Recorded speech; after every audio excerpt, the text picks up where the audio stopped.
আগামী বছরের এসএসসি পরীক্ষা শুরু ৭ জানুয়ারি, এইচএসসি ৬ জুন। শিক্ষা জীবনের সময় নষ্ট হওয়া রোধে এগিয়ে আনা হচ্ছে পরীক্ষা, জানালেন শিক্ষামন্ত্রী। দেশে হামে আরও ৭ জনের মৃত্যু, বাড়ছে হাম পরবর্তী নানা জটিলতা। শিশুদের পাশাপাশি বয়স্ক ও গর্ভবতীরাও হামের ঝুঁকিতে, জানালেন চিকিৎসকেরা।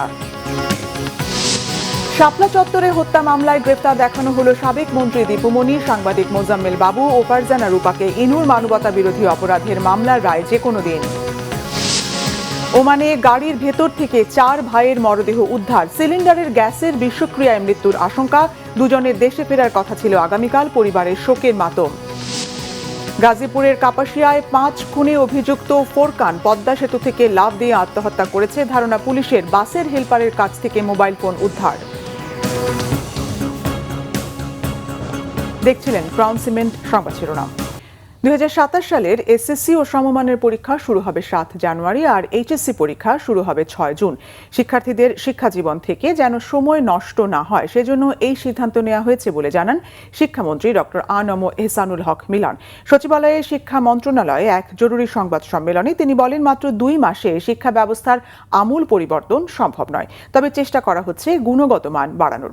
মুহিবুল্লাহ মুহিবের রিপোর্টে বিস্তারিত। বর্তমানে সাধারণত প্রতি বছর মার্চ এপ্রিলে অনুষ্ঠিত হয় এসএসসি পরীক্ষা, আর জুলাই আগস্ট মাসে হয় এইচএসসি পরীক্ষা। দুই পরীক্ষা মিলিয়ে পরীক্ষার্থীর সংখ্যা প্রায় ৪০ লাখ।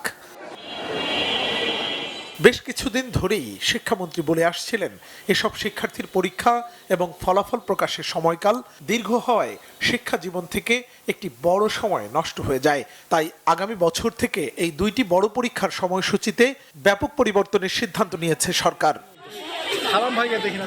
গত ১ মাসে শিক্ষার্থী, অভিভাবক, শিক্ষক ও শিক্ষা মন্ত্রণালয় সহ অংশীজনের সাথে মতবিনিময়ের পর বৃহস্পতিবার সচিবালয়ে সংবাদ সম্মেলন করেন শিক্ষামন্ত্রী আ.ন.ম এহসানুল হক মিলন। এই সিদ্ধান্তের ব্যাপারে ঘোষণা দেন, জানান পরীক্ষার সময়সূচি।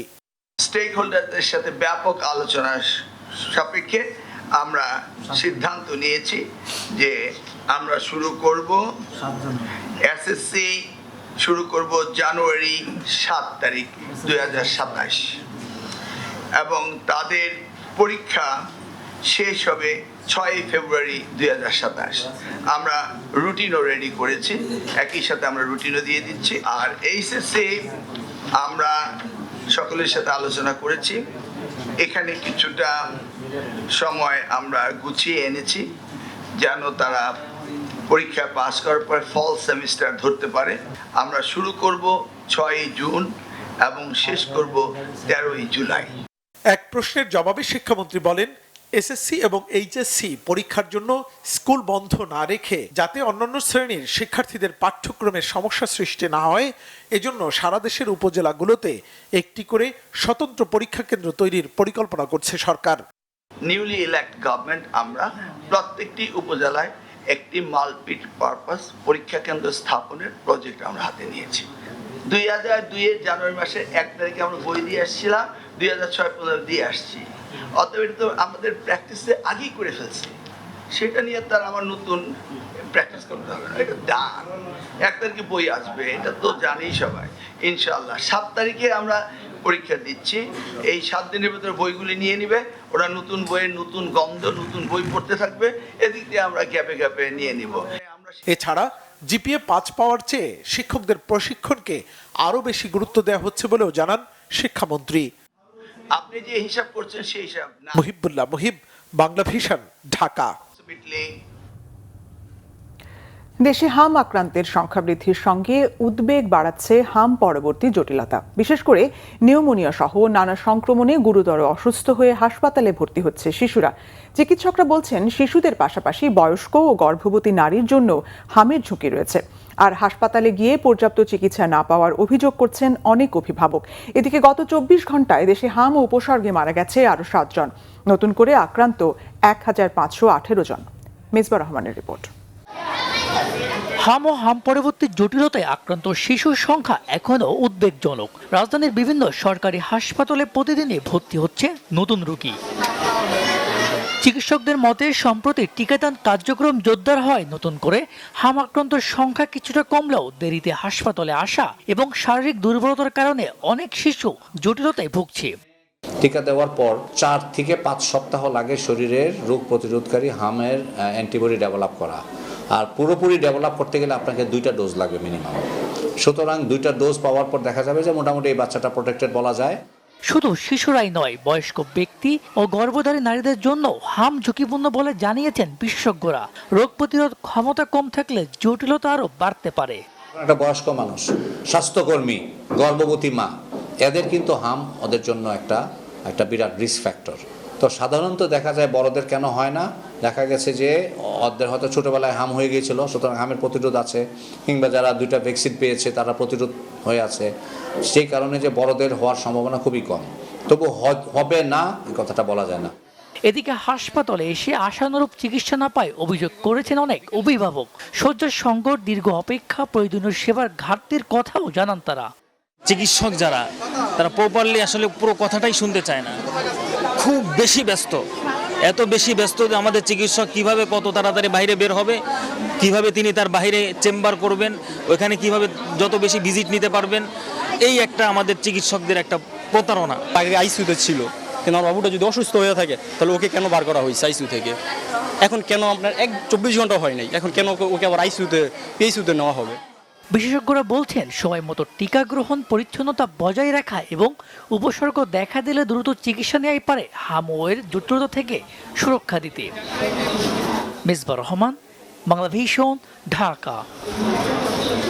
প্রতিবন্ধী শিশুদের জন্য সমন্বিত স্বাস্থ্যসেবা, পরিচর্যা ও পুনর্বাসন নিশ্চিতে রাজধানীর কড়াইল বস্তিতে চালু হলো integrated care and support for children with disabilities শিশু স্বর্গ মডেল।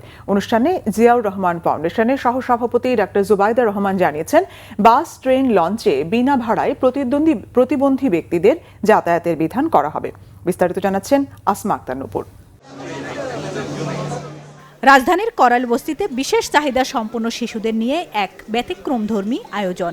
শিশু স্বর্গ মডেল নামে নতুন এই কার্যক্রমের লক্ষ্য প্রতিবন্ধী শিশুদের জন্য স্বাস্থ্যসেবা, থেরাপি, কাউন্সেলিং ও পরিবার ভিত্তিক পুনর্বাসনকে একই প্ল্যাটফর্মে নিয়ে আসা। অনুষ্ঠানে প্রধান অতিথি জিয়াউর রহমান ফাউন্ডেশনের সহসভাপতি ডাক্তার জুবাইদা রহমান শিশুদের সঙ্গে সময় কাটান, কথা বলেন অভিভাবকদের সঙ্গে। ডাক্তার জুবাইদা রহমান বলেন, শিশু স্বর্গ প্রকল্প শিশুদের বিষণ্ণতা ও অনিশ্চয়তার অন্ধকার কাটিয়ে পরিবারগুলোকে নতুন আশার পথ দেখাবে। প্রতিবন্ধী বান্ধব জাতীয় নাগরিক সেবা গঠনের প্রয়াস। আমরা কিছুক্ষণ আগে শুনলাম, বাসে, ট্রেনে, লঞ্চে বিনা ভাড়ায় প্রতিবন্ধী ব্যক্তিদের যাতায়াতের বিধান করা হবে। ইনশাআল্লাহ, a disability-friendly national citizen service will pave the way for a better and brighter future for all. শারীরিক বা মানসিক প্রতিবন্ধকতা যেন সুস্থ থাকার অন্তরায় না হয়, নিশ্চিত করতে হবে সবখানে তাদের সহজ প্রবেশাধিকার এবং মর্যাদা। অনুষ্ঠানে স্বাস্থ্য ও পরিবার কল্যাণ প্রতিমন্ত্রী ডক্টর এম এ মুহিত বলেন, দেশে প্রতিবন্ধী শিশুদের সংখ্যা বাড়ছে, তাই এখনই প্রয়োজন কার্যকর ও দীর্ঘমেয়াদী উদ্যোগ। আমরা প্রতিটি পর্যায়ে আমাদের স্বাস্থ্য মন্ত্রণালয়, সমাজ কল্যাণ, শিক্ষা, সকল মন্ত্রণালয়ের যে মাঠ পর্যায়ের কর্মকর্তা এবং কর্মীরা আছে তাদেরকে আমরা প্রতিবন্ধী বান্ধব হিসেবে শর্ট ট্রেনিং এর ব্যবস্থা করব, ক্যাপাসিটি বিল্ডিং এর ব্যবস্থা করব, যাতে আমাদের সরকারি সিস্টেমে তাদের সহজে আমরা গ্রহণ করতে পারি। অন্য প্রতিমন্ত্রীরা বলেন, শিশু স্বর্গ মডেল হতে পারে একটি কার্যকর ও অনুসরণযোগ্য উদ্যোগ। যখন সমাজের একটি অংশ নানাভাবে বঞ্চনার শিকার হয়, তখন আসলে অন্যরাও নানান দিক থেকে সীমাবদ্ধ এবং ক্ষতির শিকার হতে থাকে। কাজেই এটা অনেকটা সমাজ কিছুটা দেহের মতো, দেহের একটা অংশকে অবহেলা করলে বাকি অংশ ঠিক মতো চলে না। ফলে আমাদের পুরো সমাজকেই সুস্থ এবং মানবিক বিকাশের উপযোগী করতে হবে। প্রত্যেকটা বেস্ট প্রতিবন্ধী স্কুলকে আমরা আরো অনেক বেশি উন্নত করার জন্য ইন্টিগ্রেটেড সিস্টেম মানে কি, একটি স্কুল শিক্ষা দেবে, সেবা দেবে, এবং সেবা বলতে খালি ফিজিক্যাল হেলথ না, আমরা মেন্টাল হেলথ নিয়ে কাজ করব। আপনার সন্তান মানে আমাদের সন্তান, এবং আপনার সন্তানের ভিতরে যেই স্পেশালিটিটা আছে সেই স্পেশালিটি নিয়ে তিনি বড় হবেন, তিনি নিজে কর্মক্ষম হবেন এবং তিনি নিজেরটা নিজে করে খেতে পারবেন। প্রতিবন্ধীদের গাড়ি ভাড়া, ট্রেন, বাস এবং বিভিন্ন জায়গায় তাদের ভাড়া অর্ধেক করা যায় কিনা এ ব্যাপারে একটি অনুশাসন মাননীয় প্রধানমন্ত্রী জারি করেছেন। মাননীয় প্রধানমন্ত্রী গতকাল অনুশাসন জারি করেছেন বিভিন্ন মন্ত্রণালয়ে, যে প্রত্যেক মন্ত্রণালয়ে যে সমস্ত অবকাঠামো নির্মাণ হয়েছে বা আগামী দিনে হবে, এই সমস্ত অবকাঠামো বিল্ডিংগুলোতে প্রতিবন্ধীদের ওঠার জন্য যাতে র্যাম্প থাকে এবং তাদের জন্য আলাদা আলাদা ওয়াশরুম এবং বাথরুম নির্মাণ করা হয়। প্রতিবন্ধীদের আগ্রহ অনুযায়ী কাজে লাগানোর পরামর্শও দেন আলোচকরা। আসমা আক্তার নূপুর, বাংলা ভিশন, ঢাকা।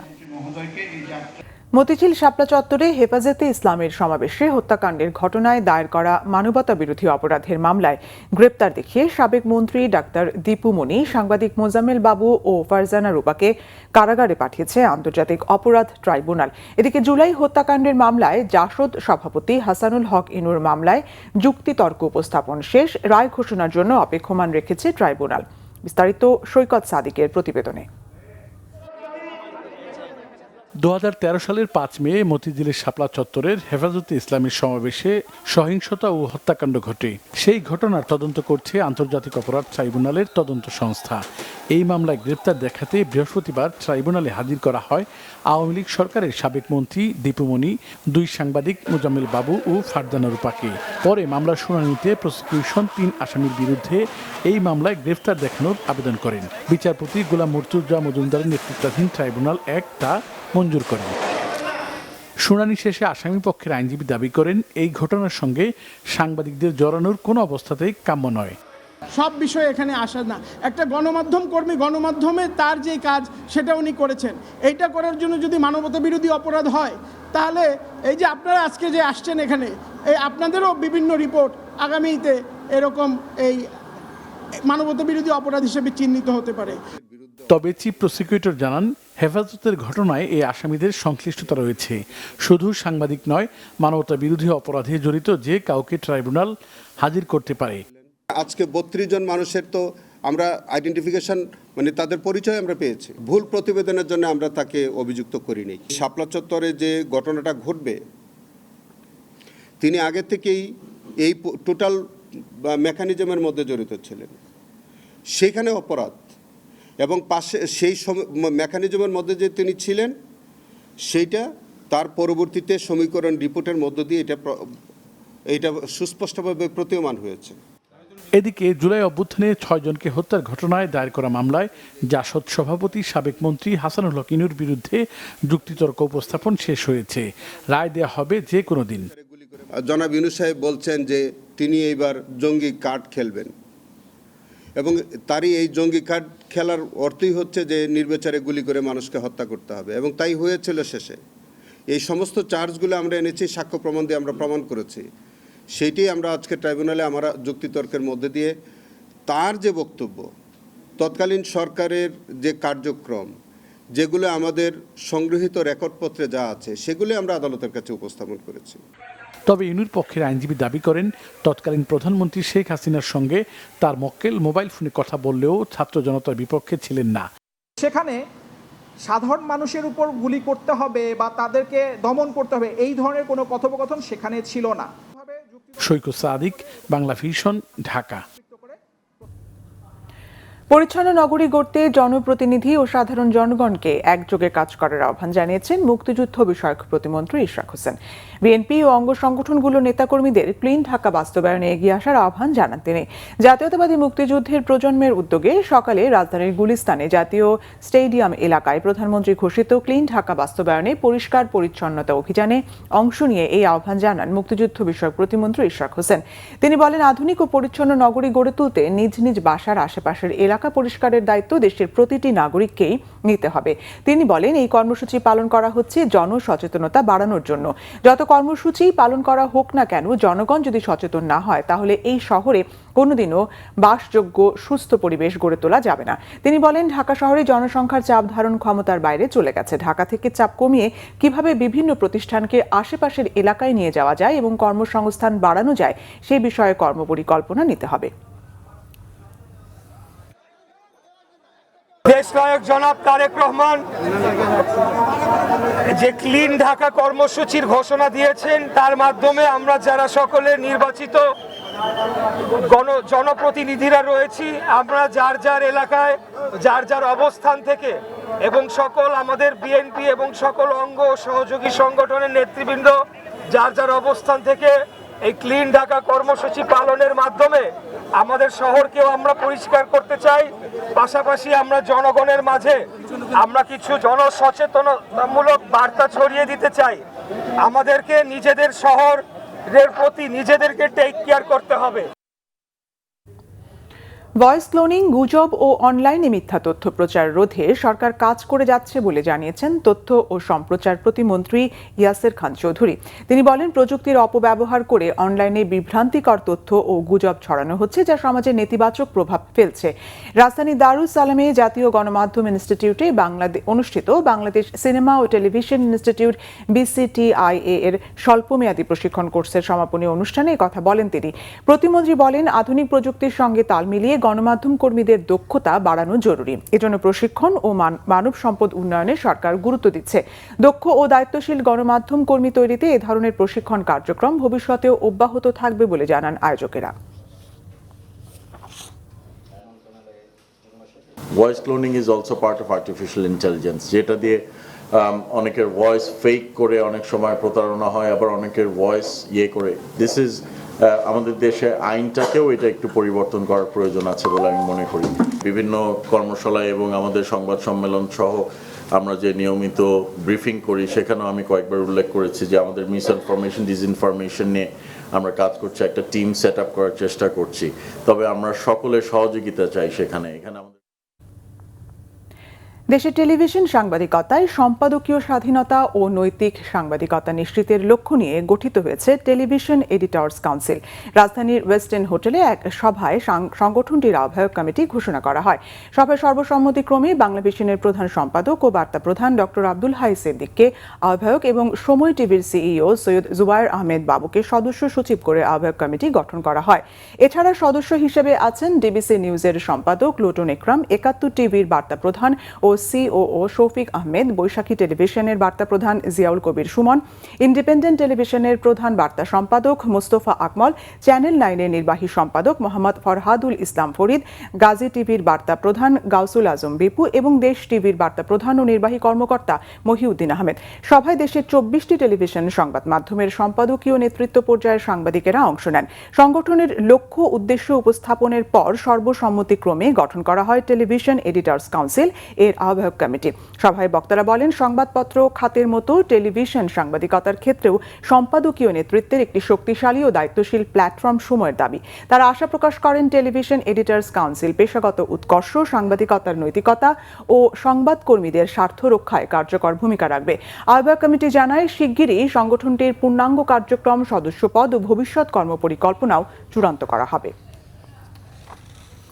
মধ্যপ্রাচ্যের দেশ ওমানে গাড়ির ভেতর থেকে প্রবাসী 4 ভাইয়ের লাশ উদ্ধারের ঘটনায় শোকের ছায়া নেমেছে তাদের জন্মভিটা চট্টগ্রামের রাঙ্গুনিয়ায়। একদিন পরই দেশে ফেরার কথা থাকলেও হঠাৎ তাদের এমন মৃত্যুতে বাকরুদ্ধ স্বজনেরা। দ্রুত সরকারের পক্ষ থেকে মরদেহগুলো দেশে ফিরিয়ে আনার দাবি জানিয়েছে স্থানীয়রা। চট্টগ্রাম থেকে শাহিদা পিয়ার রিপোর্টে বিস্তারিত। একদিন পরই প্রবাসী সন্তানদের দেশে ফেরা উপলক্ষে যে বাড়িতে চলছিল নানা প্রস্তুতি ও আনন্দ, সে বাড়িতে এখন বইছে শোকের মাতম। লাগেজ ভর্তি করে পরিবারের সদস্যদের জন্য উপহারের বদলে কফিনবন্দি হয়ে বাড়ি ফিরবে চট্টগ্রামের রাঙ্গুনিয়ার লালানগরের আব্দুল মজিদের 4 ছেলের মরদেহ। শুক্রবার দেশে ফেরা উপলক্ষে পরিবারের জন্য কেনাকাটা করতে গাড়ি নিয়ে বেরিয়েছিলেন 4 ভাই মোহাম্মদ রাশেদ, শাহেদ, সিরাজ ও মোহাম্মদ শহীদ। কিন্তু বুধবার ওমানের রাজধানী মাস্কাট থেকে প্রায় 100 কিলোমিটার দূরে মুলাদ্দা এলাকায় গাড়ির ভেতর থেকে তাদের লাশ উদ্ধার করে দেশটির পুলিশ। ধারণা করা হচ্ছে, দীর্ঘ সময় গাড়ি চালু রাখায় এসি থেকে নির্গত বিষাক্ত গ্যাসের কারণে তাদের মৃত্যু হয়েছে। চার ভাই ছিল এক গাড়ির মধ্যে। আচ্ছা, চারজনই? হ্যাঁ, চারজনে মানে দুর্ঘটনা এটা শিকার হয়েছে বলে আমরা শুনতে পারছিলাম। আচ্ছা, আর ভাই এটা বলতেছে যে গাড়ির মধ্যে এসি বিস্ফোরণ? হ্যাঁ, এসি বিস্ফোরণ বলতেছে, এখন এটার পুরোপুরি আমরা জানি না। ওখানে যারা প্রবাসী আছে তাদের কাছে আমি একটা অনুরোধ করি যাতে তাদের মর্যাদাগুলো যে কোনো ব্যবস্থা যে কোনো সাহায্য সহযোগিতা করে। একই পরিবারের 4 ভাইয়ের মৃত্যুর খবরে স্বজনদের হাজারিতে ভারী হয়ে উঠেছে পুরো এলাকা।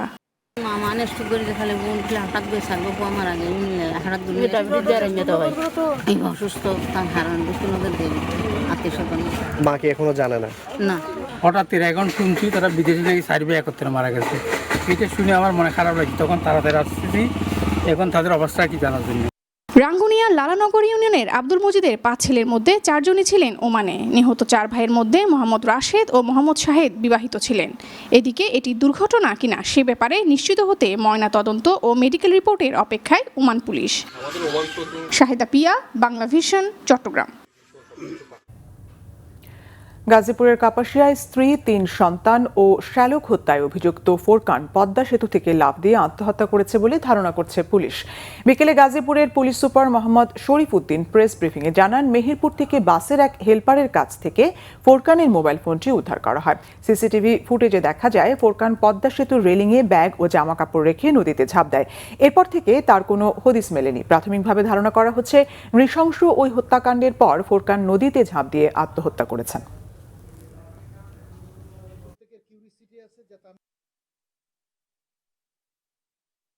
আমরা তার মোবাইলটা উদ্ধারের চেষ্টা করি। মোবাইলটি আমরা মেহেরপুর থেকে উদ্ধার করি। মেহেরপুরে উদ্ধার করলাম একজন বাসের হেল্পারের কাছ থেকে। তাকে জিজ্ঞাসাবাদ করা হলো যে কোথা থেকে পেয়েছে। সে বলল যে আমি পদ্মা সেতু থেকে পেয়েছি। ভিডিও ফুটেজে যেটা আসতেছে, সেতু থেকে নিচে লাফ দিছে। পরবর্তীতে আমরা নিশ্চিত হওয়ার জন্য বাদীকে জিজ্ঞাসাবাদ করি, বাদীকে দেখাই ভিডিওটি। বাদী বলে যে আমরা কনফার্ম না, বাট আমাদের কাছে মনে হচ্ছে এরকম। একইভাবে আমরা গোপালগঞ্জের যারা তার ভাই এবং ওইখানকার একজন মেম্বার সাহেব আরও আশেপাশের কয়েকজনকে দেখায় ভিডিওটি যে এই ব্যক্তি কি ফোরকান কিনা। তো তারা বলে যে মনে হচ্ছে, বাট আমরা কনফার্ম না। ঈদুল আজহা উপলক্ষে সরকারি কর্মকর্তা কর্মচারীদের জন্য টানা 7 দিনের ছুটি ঘোষণা করেছে সরকার। বৃহস্পতিবার জনপ্রশাসন মন্ত্রণালয় এ সংক্রান্ত প্রজ্ঞাপন জারি করেছে। সরকারের ঘোষণা অনুযায়ী 25 মে সোমবার থেকে 31 মে রবিবার পর্যন্ত 7 দিন দেশ জুড়ে থাকবে সাধারণ ছুটি। সব সরকারি, আধা সরকারি, স্বায়ত্তশাসিত এবং বেসরকারি প্রতিষ্ঠান এই ছুটির আওতাভুক্ত থাকবে। তবে জরুরি পরিষেবা, হাসপাতাল ও জরুরি সেবা কাজে কর্মরতরা এই ছুটির আওতা বহির্ভূত থাকবেন। ঈদের ছুটি সমন্বয় করতে অফিসের সময়সূচিতেও কিছু পরিবর্তন আনা হয়েছে। 23 মে শনিবার সাপ্তাহিক ছুটির দিন হওয়া সত্ত্বেও এদিন অফিস খোলা থাকবে। অফিস চলবে পরদিন রবিবারও। অর্থাৎ টানা ছুটি শুরুর আগে শনি ও রবিবার সরকারি কর্মকর্তা কর্মচারীদের অফিস করতে হবে। চাঁদ দেখা সাপেক্ষে আগামী 28 মে ঈদুল আজহা উদযাপিত হতে পারে। গত 7 মে মন্ত্রিসভার বৈঠকে এই ছুটির বিষয়ে প্রাথমিক সিদ্ধান্ত নেওয়া হয়েছিল, যা প্রজ্ঞাপনের মাধ্যমে চূড়ান্ত করা হলো। উচ্চ কর হার আর উৎপাদন খরচের তুলনায় ডিম ও মুরগির ন্যায্য দাম না পাওয়ায় বিলীন হতে বসেছে প্রান্তিক খামারগুলো। বাংলাদেশ পোল্ট্রি ইন্ডাস্ট্রিজ অ্যাসোসিয়েশনের সভাপতি বলছেন, বাজেটে কর হার না কমালে দ্বিগুণ হতে পারে ডিম ও মুরগির দাম। আর দ্রুত ব্যবস্থা না নিলে 50,000 কোটি টাকার পোল্ট্রি শিল্প ধ্বংস হয়ে যেতে পারে বলেও শঙ্কা কৃষি অর্থনীতিবিদদের। জানাচ্ছেন মামুন আব্দুল্লাহ। স্বল্প মূল্যে প্রোটিনের প্রধান উৎস ডিম এবং মুরগি। প্রাণী সম্পদ অধিদপ্তরের তথ্য বলছে, দেশের মানুষের প্রাণীজ আমিষের প্রায় 45% মেটে এই পোলট্রি খাত থেকে।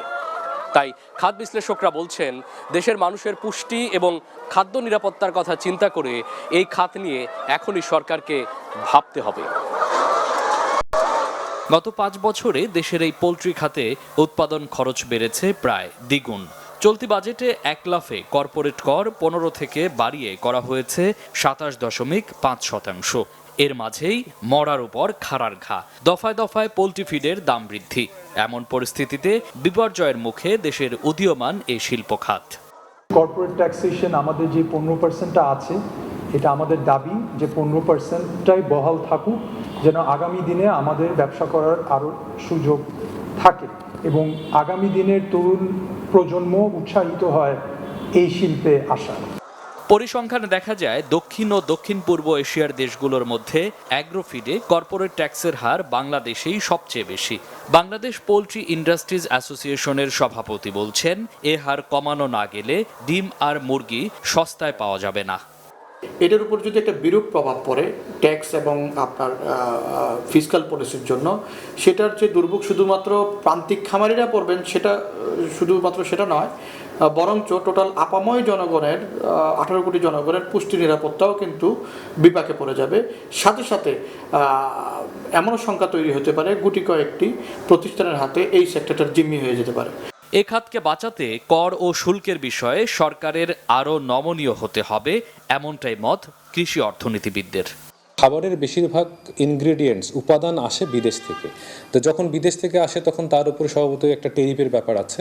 সে সরকার যদি সেই টেরিফের জায়গাটাতে এই সুবিধাটা দেয় যে খাবার, পোলট্রি শিল্পের খাবার এবং গবাদি পশুর খাবার, এর জন্য ওই জায়গাটাতে টেরিফ মওকুফ করা যেতে পারে অথবা রিডিউস করা যেতে পারে, যেহেতু আমাদের দেশে উৎপাদনটা অনেক কম। প্রান্তিক খামারি ও খুচরা বাজারের মধ্যে মধ্যস্বত্বভোগীদের দৌরাত্ম্য কমানোরও তাগিদ দিলেন বিশ্লেষকরা।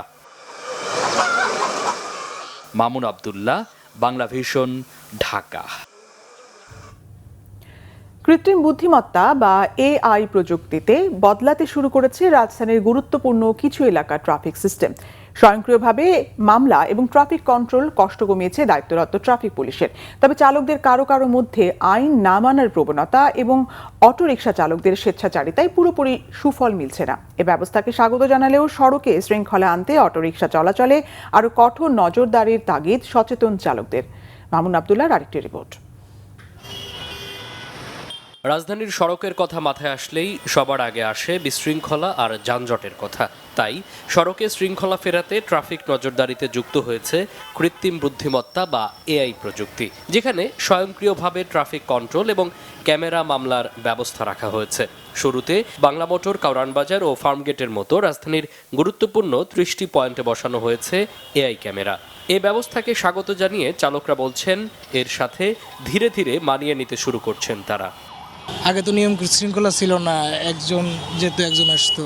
এখন নিয়ম শৃঙ্খলা হচ্ছে যে লাল সিগন্যাল জ্বলছে, আমি ব্রেক, এটাই। সিঙ্গেল থাকলে সিঙ্গেল অমান্য করবো না, এসব ভালো। তবে সড়কে শৃঙ্খলা ফেরাতে এখনও অটোরিকশা নিয়ে সরকারের কোনো পদক্ষেপ না থাকায় ক্ষুব্ধ তারা। আমরা যারা নাম্বারদারি, প্লেট নাম্বারদারি, যারা সরকারের ট্যাক্স দিই তাদের জন্য এআই, কিন্তু যারা অটোরিকশা, ভ্যান, তাদের জন্য কি আছে? তাদের ব্যবস্থাটা কি? পরিবেশটা তো তারাই বেশি নষ্ট করতেছে। আমরা তো আমাদেরকে লাগুর পাইতেছেন, হাতে নাতে ধরতে পারতেছেন, তাদের ধরবেন কিভাবে? অটোরিক্সা উল্টা ফুল্টা চালা, রাস্তায় জামজটটা করে, বুঝছেন? অটোরিক্সাগুলা এক্সটেন্ডিং করে বেশি, অটোরিক্সাগুলা উড়ে দেওয়ার জন্যে প্রধানমন্ত্রী তারেক রহমানের কাছে এটা অনুরোধ করা গেল। আমরা বাইক রাইড করার টাইমে সোজা যেতে থাকি, হঠাৎ করে দেখা যায় গেল সামনের অটোটা হুট করে বামে এসে পড়লো বা ডানে এসে পড়লো। মানে এদের তো কোনো রুলস রেজিস্ট্রেশন নাই। এটা রাস্তায় আসলা, এখানে তো এআই সিস্টেম আছে, হ্যাঁ, তোমার কি কেউ ধরছে, কিছু বলছে? এরভাবে আসা কি ঠিক আছে? মানে আসা ঠিক আছে বলতে আমি খ্যাপটা এই জায়গাতেই নিয়েছি, আর এই জায়গাতে নিয়ে রং সাইডে যাওয়ার সারাতে আমার কোনো উপায় নেই। যাওয়া তো লাগবে নাকি, আমি ওই সাথে ঘুরে যেতে পারবো, আর ওই সাথে ঘুরে এলে আমার সময় লাগবে কমসে কম 1 থেকে 1.5 ঘন্টা। 1.5 ঘন্টা বসে থাকাটাই সম্ভব। এদিকে ট্রাফিক সিস্টেমে দায়িত্বরত কর্মকর্তারা বলছেন, আগের চেয়ে শৃঙ্খলা ফিরেছে ট্রাফিক ব্যবস্থায়। তবে এখনও বড় একটি অংশ অসচেতন থাকায় কিছুটা বেগ পেতে হচ্ছে। অটো সিস্টেমে আমাদের সুবিধা হয়েছে অনেক, যেরকম আগে গাড়ি তো ওইভাবে সিগন্যালে দাঁড়াইতে চাইতো না, অনেক কষ্ট হইতো। এখন অবশ্য 35 বা 40% গাড়ি অটো দাঁড়ায়, সিগন্যাল ছাড়াও তারা দাঁড়ায় যায়, এই সুবিধাটা হয়েছে। আগে তো না মাইনে চলে যেত, এখন মানে সব ড্রাইভাররা মানে, এখন তো ছবি উঠে যায়, তো সবাই মানে। ডিএমপি জানিয়েছে, এআই ক্যামেরা স্থাপনের প্রথম 4 দিনেই প্রায় 300 মামলা রেকর্ড হয়েছে। মামুন আব্দুল্লাহ, বাংলা ভিশন, ঢাকা। চীনের বিনিয়োগকারীদের এদেশে আরও বেশি বিনিয়োগের আহ্বান জানিয়েছেন বাণিজ্যমন্ত্রী Khandaker Abdul Muktadir. Bangladesh China green textile expo উদ্বোধন করে তিনি এই আহ্বান জানান। বাণিজ্যমন্ত্রী বলেন, চীনের বিনিয়োগ আকর্ষণ করতে সরকার এরই মধ্যে নানা উদ্যোগ নিয়েছে। চীনের বিনিয়োগ বাড়লে দেশে বিপুল কর্মসংস্থানের সুযোগ তৈরি হবে বলেও মত তার। এ সময় বাংলাদেশে নিযুক্ত চীনের রাষ্ট্রদূত ইয়াওয়েন উন্নয়ন সহায়তা অব্যাহত রাখার কথা জানান। টেকসই ও পরিবেশ বান্ধব টেক্সটাইল প্রযুক্তি ও উদ্ভাবনকে কেন্দ্র করে 3 দিনের এই প্রদর্শনীতে অংশ নিচ্ছে দুই দেশের টেক্সটাইল ও গার্মেন্টস কোম্পানি, বিনিয়োগকারী, প্রযুক্তিবিদ ও ব্যবসায়ী প্রতিনিধি দল।